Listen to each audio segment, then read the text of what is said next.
Assalamualaikum warahmatullahi wabarakatuh. Semoga Anda semuanya sehat hari ini dan saya doakan semuanya lebih sukses ke depan. Dan senang sekali saya Bapak Ibu bisa berkenalan dengan Anda. Perkenalkan, nama saya Andri Raditya. Hari ini saya akan berbagi kepada Anda tentang bagaimana proses mencapai beberapa kemenangan hidup bersama dengan para expert yang lain tentunya, yang bisa Anda dengarkan di bagian kaset yang lain. Sebenarnya hal ini bisa dibilang hal yang sangat rahasia, karena saya akan menyinggung tentang beberapa rahasia yang jarang diungkapkan oleh beberapa pembicara di beberapa seminar. Dan bahkan nanti saya akan mencoba untuk menyinggung dan menyentuh sedikit rahasia langit agar Anda semua memahami bahwa kita semuanya memang diciptakan untuk menjadi pemenang. Tentunya hal ini spesial untuk Anda semuanya, karena saya ingin melihat Anda semuanya menjadi pemenang-pemenang berikutnya. Oke, sahabat hebat, tahukah Anda bahwa semua manusia saat dilahirkan sesungguhnya ia terlahir dengan paket kesuksesannya masing-masing? Dan tahukah Anda bahwa setiap orang hebat dan sukses itu adalah orang-orang yang sudah dipersiapkan dan direncanakan?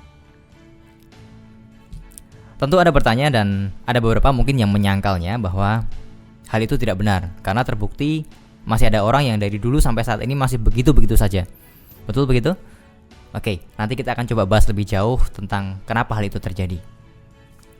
Sahabat hebat, saya meyakini bahwa setiap manusia dilahirkan untuk menjadi pemenang. Diawali dari masa penciptaan, sudah menunjukkan bahwa kita adalah pemenang. Kita adalah satu-satunya sel sperma yang berhasil menembus sel ovum dari sekian juta sel sperma yang bersama-sama kita waktu itu. Yang kedua, kita terlahir dengan selamat setelah berjuang 9 bulan. Dan ketiga, sampai hari ini kita masih bertahan walaupun begitu banyak permasalahan yang kita hadapi. Artinya, kita memang sudah diciptakan dan dipersiapkan oleh Tuhan untuk menjadi pemenang dalam kehidupan kita masing-masing. Seperti dalam sebuah olimpiade Bapak Ibu, haruslah ada garis akhir yang kita tuju, dan akan lebih membanggakan lagi jika kita mencapainya dengan skor yang paling tinggi atau finish di urutan terdepan sehingga diklaim sebagai pemenang. Nah, hal tersebut pula yang harus terjadi dalam kehidupan kita. Lahir ke dunia hanyalah seperti lolos seleksi bagi negara kita untuk bisa mengikuti olimpiade, tetapi perjuangan kita dimulai di saat kita masuk di arena olimpiade atau dalam kehidupan kita masing-masing. Ada garis akhir yang harus kita kejar, masih ada poin-poin dan penghargaan yang harus kita kumpulkan untuk kita memenangkan pertandingan hidup kita yang sesungguhnya. Dan itulah yang diinginkan oleh Allah Tuhan kita semuanya untuk kita capai di akhir kehidupan kita. Bapak Ibu, saya ingin mencoba untuk memberikan kerangka berpikir yang sederhana tentang konsep bagaimana kemenangan itu diperoleh.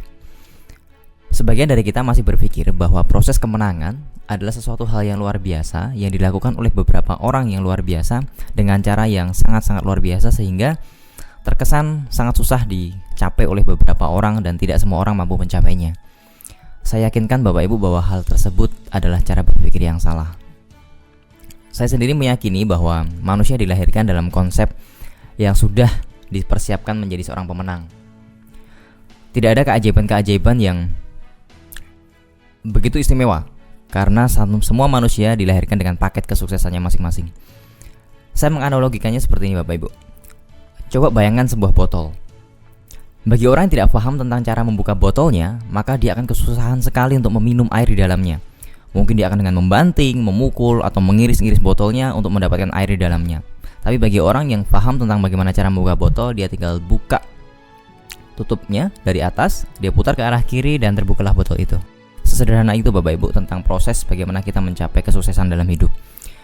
Hanya dibutuhkan cara yang cerdas untuk memperoleh dan tinggal kita mau belajar atau tidak. Nah, hari ini saya akan mencoba berbagi tentang apa-apa saja yang harus Anda lakukan, kiat-kiat praktis apa yang Anda lakukan untuk melihat tanda-tanda seperti apa sih yang ditunjukkan oleh Tuhan kepada Anda, karena Tuhan ingin Anda sukses. Sahabat hebat, saya punya satu cerita untuk Anda semuanya yang semoga ini bisa mengingatkan kita bersama tentang bagaimana proses kehidupan yang sering kita alami saat ini. Di suatu desa yang teramat tentram, tinggallah seorang kakek yang sangat baik hati. Setiap hari dia berdoa kepada Tuhannya, dan setiap hari pula ia selalu melakukan kebaikan-kebaikan. Bersama dengan para penduduk yang lain, dia tinggal di sebuah perkampungan yang begitu damai, sehingga pada kurun waktu beberapa tahun terakhir, nyaris tidak ada bencana yang sangat berarti bagi mereka. Hingga pada suatu hari, turunlah hujan yang begitu lebatnya. Begitu lebatnya sehingga hanya dalam beberapa waktu saja air sudah mengenang dan menyentuh mata kaki para penduduk. Melihat hal yang tidak biasa seperti ini, tentu saja penduduk menjadi panik dan mereka mulai berpikir bahwa jangan-jangan akan ada bencana yang akan datang. Mereka mulai berpikir bahwa ini merupakan pertanda yang tidak baik. Dan benar saja, setelah beberapa waktu berlalu, air sudah naik mencapai lutut. Sehingga para penduduk memutuskan untuk segera mengambil barang harta benda mereka untuk mengungsi ke kampung sebelah, ke kampung yang lebih aman. Sang kakek ini pun juga diajak oleh penduduk yang lain untuk segera meninggalkan desa mereka. Tetapi dengan tegasnya sang kakek ini menjawab, Tuhan kan Maha Pengasih, Tuhan pasti nolong saya, kata si kakek. Dia memutuskan untuk tinggal dan beberapa jam kemudian air sudah naik mencapai dada orang dewasa. Tim penyelamat sudah terlihat datang dengan perahu karetnya mencoba untuk menyelamatkan para penduduk yang tersisa untuk segera mengungsi di desa yang lebih aman. Termasuk sang kakek juga tidak ketinggalan ditawari oleh perahu karet tersebut untuk segera mengungsi, tetapi kakek ini pun masih menjawab dengan tegas, "Tidak, saya tinggal saja. Saya percaya Tuhan pasti nolong saya," kata si kakek. Tidak lama berselang, hujan semakin lebat dan air pun sudah nyaris menenggelamkan seluruh isi desa. Sang kakek dengan upaya terakhir menaiki genting rumahnya, duduk di situ dan berharap akan ada keajaiban yang muncul dari Tuhan untuk menyelamatkan hidupnya. Dan tiba-tiba tidak lama berselang, ada sebuah helikopter yang datang untuk menyelamatkan si kakek ini. Helikopter ini dikirim oleh tim penyelamat untuk melakukan sweeping di desa tersebut kalau ada penduduk yang tertinggal. Karena melihat sang kakek sendirian, maka petugas penyelamat pun melemparkan tali penyelamat. Kemudian sambil berteriak, ayo kek, cepat naik. Kakek tinggal sendirian. Desa sudah mau tenggelam. Ayo, kita naik helikopter dan kita ngungsi di desa sebelah." Namun sekali lagi dengan keyakinan yang mantap, si kakek pun menjawab, "Saya percaya Tuhan Maha Pengasih. Tuhan pasti nolong saya," kata si kakek. Singkat cerita, tenggelamlah sang kakek beserta dengan desa tercintanya. Di surga, sang kakek akhirnya bertemu dengan malaikat yang merupakan wakil Tuhan. Sambil geram dan protes, sang kakek pun bertanya kepada malaikat, malaikat, saya kan percaya sama Tuhan. Tuhan kan Maha Pengasih. Kenapa Tuhan tidak nolong saya?" kata si kakek. Mendengar pertanyaan seperti itu, lantas malaikat pun menjawab, "Gak nolong gimana? Pertama-tama Tuhan sudah ngasih peringatan kamu lewat tetangga-tetanggamu, tapi kamu diam saja. Yang kedua, Tuhan sudah ngirim perahu karet, kamu tetap tidak menggubrisnya. Yang ketiga, Tuhan datengin helikopter, kamu gak mau naik. Nah, Tuhan pikir lu mau mati," kata malaikat menjawab pertanyaan si kakek. Sahabat hebat, seringkali kita menganggap bahwa kesuksesan adalah hal yang luar biasa, datang dengan sebuah peristiwa dramatis yang begitu ajaib, sehingga seringkali kita lupa bahwa terlalu banyak kenikmatan-kenikmatan Tuhan yang belum kita syukuri di situ. Ada berbagai macam kemenangan-kemenangan kecil yang sering kita lupakan sehingga kita tidak menganggap itu adalah bagian dari kemenangan dan kesuksesan kita. Dan fatalnya, kita tidak melihat clue atau petunjuk dalam puzzle sukses kita yang sudah dipersiapkan oleh Tuhan. Pasti ada yang bertanya, apa maksudnya? Baik, saya akan coba jelaskan seperti ini. Seperti yang di awal tadi saya sampaikan, bahwa sukses adalah predikat yang sudah ditempelkan oleh Tuhan kepada setiap manusia yang lahir di dunia. Setiap orang haruslah sukses pada akhirnya.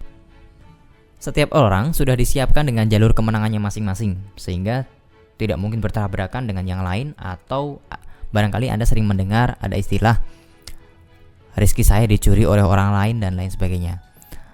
Saya yakinkan bahwa hal tersebut sebenarnya tidak akan terjadi, Bapak Ibu, karena manusia semuanya sudah diciptakan jalur kemenangannya masing-masing. Saya akan buktikan kepada Anda, Bapak Ibu. Coba ingat-ingat kembali hal apa yang paling Anda senangi dan Anda merasa sangat ahli di bidang itu. Dan ingat-ingat kembali bagaimana prosesnya ketika Anda mengenal hal tersebut. Kita akan belajar dari kasus nyata, Bapak Ibu. Kasus ini saya alami sendiri di saat saya masih SMP.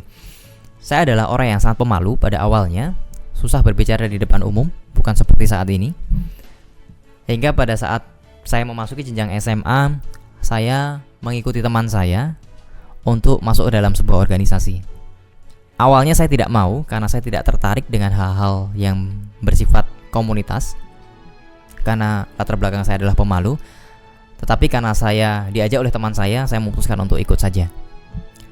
Karena saya tidak mempunyai motivasi yang kuat di dalamnya, sehingga sewaktu proses berjalan organisasi itu saya tidak terlalu aktif di dalamnya. Malah saya memutuskan untuk mengikuti klub bela diri waktu itu.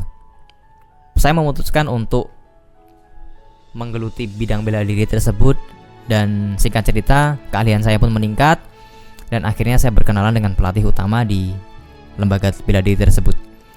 Di saat saya berkenalan dengan pelatih utama di lembaga bela diri tersebut, rupa-rupanya bukan ilmu bela diri yang saya dapatkan lebih banyak, akan tetapi justru ilmu organisasi yang saya dapatkan. Ternyata latar belakang pelatih bela diri saya tersebut adalah aktivis organisasi. Bahkan beliau sempat mengikuti sebuah perhelatan organisasi tingkat nasional. Begitu banyaknya hal yang sering kami bicarakan, dan seringkali beliau menyinggung tentang organisasi dan pengalaman beliau. Sedikit banyak akhirnya saya menyerap apa yang beliau ceritakan. Dan singkat cerita, saya pun menguasai beberapa cara tentang manajemen organisasi, times management, leadership, dan lain sebagainya.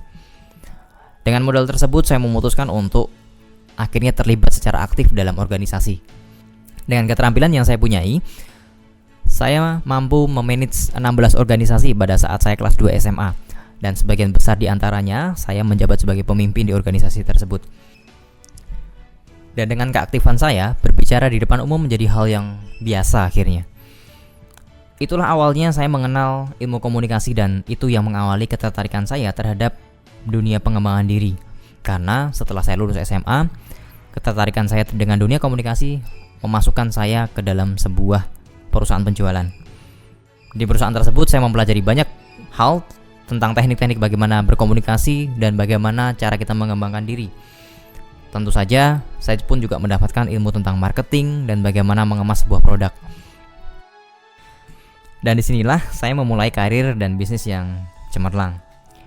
Awalnya saya menganggap hal itu hanyalah sebuah keberuntungan semata, Bapak Ibu, hingga saya akhirnya menyadari bahwa itu adalah tanda yang Allah persiapkan buat saya. Saya bisa saja memilih untuk tidak mengikuti organisasi ketika teman saya mengajak saya, tapi saya memilih untuk ikut walaupun alasannya tidak enak. Dan begitu saya berkecimpung di dunia organisasi, secara ajaib saya dipertemukan dengan guru organisasi hebat yang justru saya temukan di dunia bela diri. Bukankah hal itu adalah sesuatu yang aneh? Saya mulai mencermati, ini adalah tanda bahwa Allah mengizinkan saya untuk berada di dunia organisasi sebagai titik start saya. Pengamatan saya tidak berhenti di situ, Bapak Ibu. Pengamatan saya terus saya lakukan ketika saya memasuki dunia penjualan. Awal kali saya memasuki dunia penjualan, saya diajak oleh adik didik saya di organisasi. Seharusnya saya bisa menolak dengan alasan gengsi barangkali, tapi suatu peristiwa pahit membuat saya akhirnya terpaksa masuk di dunia bisnis itu, dan itu awal mula saya bertemu dengan guru pengembangan diri saya yang paling luar biasa. Saya menjadi mengenal dunia marketing dan komunikasi lebih jauh dari hari itu, dan saya meyakini bahwa saya masih berada di jalan yang benar, jalan yang Tuhan inginkan untuk saya lewati. Begitu banyak tanda yang akhirnya menjadi masuk akal untuk saya, Bapak Ibu, bahwa hal ini telah direncanakan, dan kejelian saya melihat tanda itu menjadikan perjalanan saya menjadi semakin lancar. Saya menjadi sadar bahwa ternyata hal ini sudah pernah diungkapkan di Al-Quran, kitab suci umat Islam. Saya menemukan begitu banyak kalimat di Al-Quran yang diakhiri dengan kata-kata tanda-tanda bagi kaum yang berpikir. Saya ambil salah satu contoh seperti di surat Al-Baqarah ayat 164. Di situ dikatakan bahwa sesungguhnya pada penciptaan langit dan bumi, pergantian siang dan malam, kapal yang berlayar di lautan dengan muatan yang bermanfaat bagi manusia, apa yang diturunkan Allah dari langit berupa air, lalu dengan itu dihidupkannya bumi setelah mati, dan Dia tebarkan di dalamnya bermacam-macam binatang, dan berkisaran angin dan awan yang dikendalikan antara langit dan bumi, sungguh merupakan tanda-tanda bagi orang-orang yang mengerti. Setidaknya ada lebih dari 7 ayat, bahkan lebih, karena saya yakin saya belum menemukan semuanya, seperti di surat Yunus ayat 24, Arum 21 dan 24, Az-Zumar ayat 42, Al-Baqarah 164, dan Al-Imran 190. Mungkin teman-teman semuanya masih akan menemukan hal yang lain lagi, dan saya akan senang sekali bisa bersharing dengan Anda semuanya. Ketika Anda memasuki jalan tol sukses, Allah sudah memberikan tanda-tanda agar Anda tetap berada di jalur yang tepat. Tapi karena seringkali kita mengedepankan logika manusia, seringkali pula tanda-tanda itu menjadi tidak jelas dan bahkan sudah terlewati atau hilang. Nah, tugas saya kali ini adalah untuk membagikan tips kepada Anda supaya Anda mulai mengerti tanda-tanda dan bagaimana cara melihatnya. Coba lakukan beberapa hal berikut ini yang barangkali akan membantu Anda untuk bisa membuat pola kehidupan Anda sendiri. Pola ini akan menjadi penting di saat Anda melihat tanda-tanda apa yang dipersiapkan oleh Tuhan untuk Anda semuanya. Karena dari apa yang saya sampaikan dari awal hingga saat ini, jelas sekali bahwa Tuhan selalu mempersiapkan tanda-tandanya untuk kita baca di setiap persimpangan yang kita lalui. Tinggal apakah Anda mampu melihatnya atau tidak. Berikut ini akan saya sampaikan beberapa tips dan langkah-langkah supaya Anda mampu melihat pola-pola tersebut. Ada beberapa langkah yang harus Anda ikuti dan saya harap ini bisa membantu Anda. Pertama, Bapak Ibu coba Anda ingat kembali impian apa yang terdalam yang Anda rasakan beberapa waktu yang lalu, mungkin impian di masa kecil yang entah kenapa Anda begitu menginginkannya. Bisa Anda ingin membuat sesuatu, atau Anda ingin berada di profesi tertentu, atau Anda ingin menjadi seorang pemilik bisnis yang begitu sukses yang Anda idam-idamkan selama beberapa waktu terakhir. Langkah yang kedua, Anda cukup menuliskan apa yang Anda inginkan tersebut dengan emosi yang sangat kuat, dengan gambar yang sangat jelas di pikiran Anda visualisasikan, kemudian Anda tuliskan. Dan di saat Anda menuliskan, coba bayangkan dan rasakan dengan sangat jelasnya bahwa hal itu pasti akan terjadi. Karena hal ini akan membangkitkan kekuatan alam bawah sadar Anda untuk bisa membantu Anda mencapai apa yang Anda inginkan saat ini. Dalam melihat tanda-tanda Bapak Ibu, dalam melihat tanda-tanda yang Tuhan persiapkan untuk Anda akan melihat bahwa hal itu terpola. Untuk membuat sebuah pola itu, coba mulai sekarang periksa kembali perjalanan hidup Anda. Apakah di masa lalu Anda seolah-olah dijerumuskan oleh takdir, selalu bertemu atau dekat dengan impian-impian Anda tersebut? Misalnya, jika Anda menginginkan menjadi seorang pengusaha, ternyata secara tidak sadar, secara tidak sengaja, Anda menjadi kenal dengan beberapa pengusaha yang mempunyai bidang ketertarikan yang sama dengan Anda. Misalnya seperti itu. Coba ingat-ingat kembali. Mungkin akan sulit di waktu awal, tetapi dengan sedikit latihan, Anda akan menjadi lebih peka terhadap proses-proses perjalanan Anda. Seperti cerita saya di awal, bahwa saya menemukan guru bela diri saya adalah ahli organisasi, sehingga saya mempunyai keterampilan dalam berorganisasi. Nah, hal-hal seperti ini yang perlu Anda ingat-ingat kembali Bapak Ibu. Yang keempat, jika Anda menjauh dari apa yang Anda tuliskan, ingatlah kembali peristiwa yang melatar belakanginya. Mungkin keputusan Anda, atau bagaimana kondisi yang ada saat itu, seperti apa polanya. Apakah Anda melihat beberapa alasan yang cenderung sama ketika Anda mengambil keputusan yang membuat Anda menjauh dari impian Anda? Jika iya, mungkin itu adalah isyarat yang Anda lupakan. Berikutnya, Anda bisa membuat pola kehidupan Anda sendiri supaya Anda lebih cermat ke depan di saat Anda melihat tanda-tanda. Baik itu tanda-tanda yang Tuhan inginkan untuk Anda terus maju, atau tanda-tanda yang Tuhan inginkan untuk Anda berhenti dan mengambil jalan yang lain. Coba tuliskan di saat Anda mengalami keberhasilan-keberhasilan dalam hidup. Mulai dari masa kecil Anda, lalu buat catatan di sekitarnya tentang kondisi yang melatar belakanginya. Bisa kondisi Anda saat itu, apakah ada orang yang punya posisi sama atau mirip yang berperan di situ? Atau bagaimana kondisi keuangan Anda saat itu? Atau bagaimana korelasi peristiwa itu dengan impian Anda? Dan bisa juga berapa lama waktunya hingga Anda bertemu dengan keberhasilan berikutnya. Mulai tulis dan lihat apakah polanya sama. Bisa jadi itu adalah isyarat Tuhan buat Anda. Nah, hal yang sama Anda harus lakukan terhadap hal-hal di mana Anda menemukan peristiwa-peristiwa yang menyakitkan untuk Anda. Bisa jadi keburukan atau kejatuhan Anda dalam berusaha atau berbisnis, atau di saat Anda mengalami beberapa kegagalan-kegagalan yang lain. Jika Anda mulai jeli melihat pola ini, maka Anda bisa melakukan tindakan-tindakan preventif sebelumnya. Atau di saat Anda sudah mulai jeli melihat hal ini, Anda pun akan segera menangkap peluang yang akan lebih besar lagi datang kepada diri Anda dengan lebih siap dan lebih cepat. Pola-pola ini akan membantu Anda untuk dapat melihat tanda-tanda yang sudah disediakan oleh Tuhan di sekitar Anda. Karena kecenderungan sebuah pola, yang namanya sebuah pola pasti akan berulang. Itulah yang saya sebut dengan isyarat Tuhan. Sekali lagi, isyarat itu hanya akan berdampak bagi orang-orang yang berpikir. Artinya, di saat kita mulai jeli untuk melihat pola-pola itu, maka langkah kita untuk menjadi sukses dan memenangkan hidup ini menjadi lebih mudah dan nyata.